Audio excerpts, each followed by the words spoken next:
Air plants are really popular now. So many people want to get them and put them in arrangements and whatnot, but quite a few times people will come up and say, but they always die. And my first question is always, well, how do you take care of them? And they'll say, well, they're air plants. You don't have to do anything to them. Not true at all. In fact, I really don't like calling them air plants. I usually call them by their botanical name, Tillandsias, because I don't want people to get confused.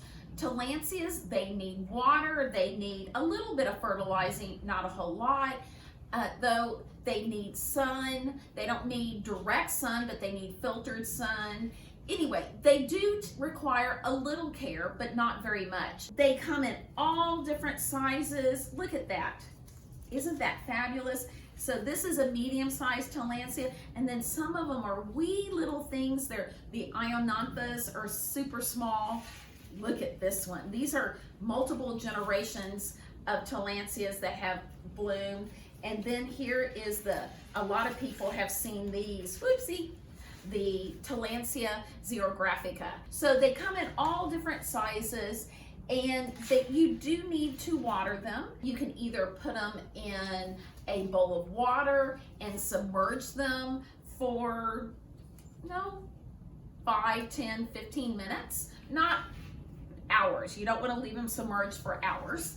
And you never want to put Tillandsias in like a bowl of water to live there, because they're going to rot. So they do need to dry out between waterings. I would water them about at least once a week. It depends on how windy or hot it is. If you have it inside your house, and especially in the winter when your heat is on and it's really dry, I try to water them at least twice a week, if not 3 times a week. And if you don't want to put them in a bowl of water, you can spray them, but you've got to keep spraying them until the water is dripping off the leaves. So now this is starting to get water. Do you see how the water is dripping off the leaves? Now, if you just spritz them a few times, you're adding humidity, which they like humidity, but that's not watering them.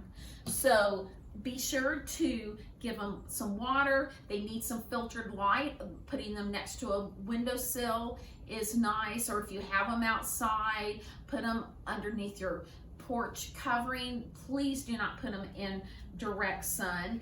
And every few months, I'd say maybe once every 3 to 4 months, when you put them in a bowl of water, put a little bit of fertilizer in there with it, and very diluted. I really like the water soluble fertilizers. I really like an organic one. I've mentioned before how much I love MicroLife products, and they have a great balanced organic fertilizer.